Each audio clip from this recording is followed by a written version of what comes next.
Ladies and gentlemen, Joe Biden went down to the US Mexico border and he is telling illegals don't just show up at the border anymore because you'll be turned away.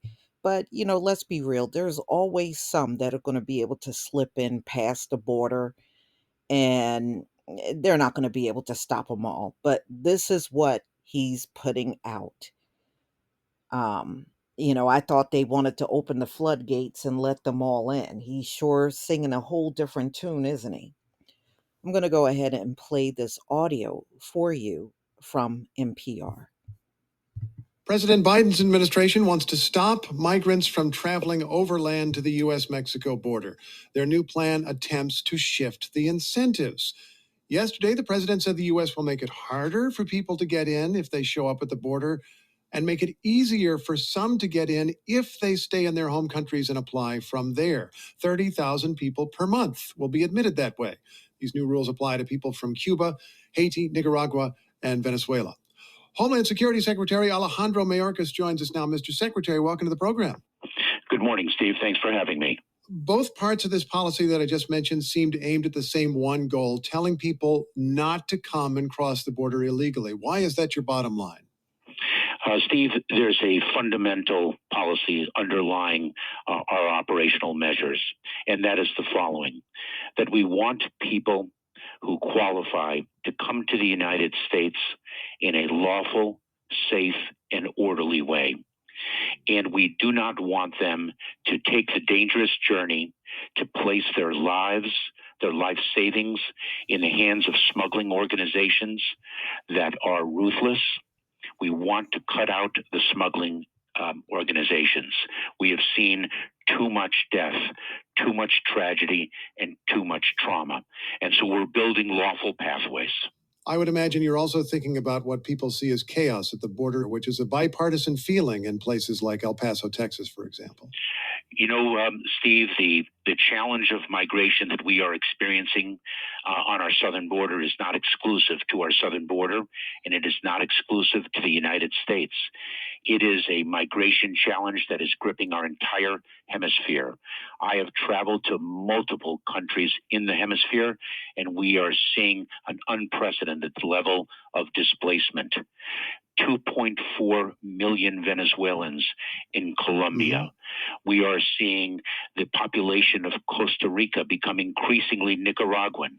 I was in Ecuador, in Colombia, just 2 weeks ago to speak of this challenge that other countries are facing. And this is why President Biden led the region in the Summit of the Americas last year and really pronounced a seminal agreement, the LA Declaration on Migration, to bring together the countries to address what is a united challenge, and we need to have a united response. Well, let me ask the question then. We've got these disastrous conditions for many people in multiple countries, which is what you're pointing to. But you want them not to leave the country and to stay and to ask for entry to the United States from there. Have you done enough here that it's going to change the motivations of people in distress? You know, what we have seen, Steve, generally is that people are willing to wait if there is a safe and orderly process for them to arrive in the United States. They do not want to place their lives in the hands of smugglers unless desperation compels them to do so, unless there are not alternative avenues, and that is why we are providing those alternative avenues. And what we announced yesterday builds on the tremendously successful program that we developed for Venezuelan nationals. We saw Venezuelan encounters in between the ports of entry drop 90% when we provided safe and lawful and orderly alternative pathways. Fundamentally, though, Steve, the challenge is that we are dealing with a immigration system that everyone agrees is broken.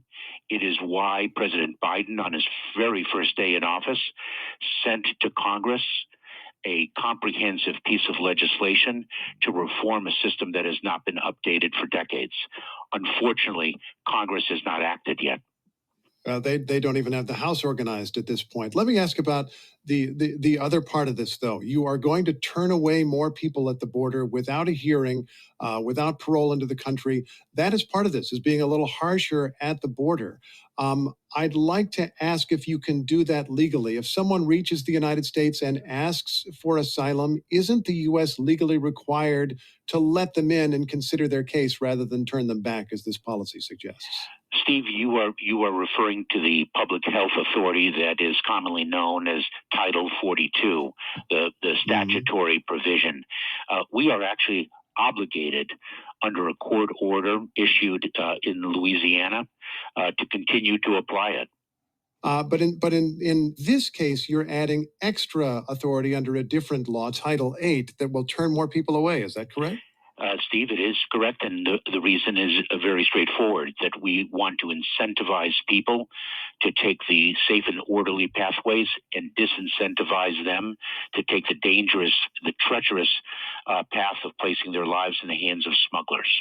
We have got to cut the smuggling organizations out of this.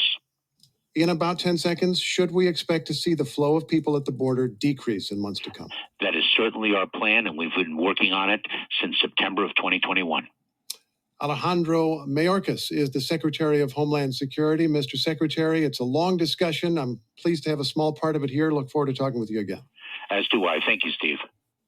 Let's bring in NPR's Joel Rose now, who covers immigration. Joel, good morning to you.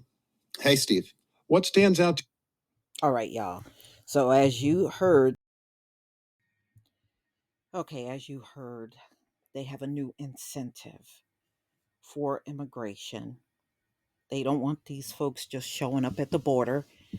They're going to have a way to apply to come into the U.S. legally through their home countries. And they're going to let 30,000 per month come into the US after applying to come into the country. And they're already saying not everyone is going to qualify even when they apply. So, and because of that, this is why I think they're going to still flood the border, because many of these people coming in know darn well they would never qualify if they applied to come in here. They didn't really get into detail of what the qualifications what the qualifications are, in having a legal pathway into the country. So there are advocates that are accusing Joe Biden of doing something similar to Donald Trump, and that this new way of doing things will add a lot of restrictions that many of them will not like. And I think because of the restrictions and them making it tougher for them to come in the country through the border, I think more of them are going to show up at the border and take their chance in trying to get past that point into the US. That's what I think. I don't know. I just don't think this is going to stop people from showing up at that border, especially if you're making it tougher for them to get in by applying first. And you already said a lot of them will not even qualify. No, they're going to take their chances and just find weak parts of the border and come in that way. But what do y'all think? I don't think this is going to stop people from coming in illegally. I'm just saying. I just don't think this is going to do the trick, but you may see it differently. Let me know in the comment section. Please leave your comment and subscribe.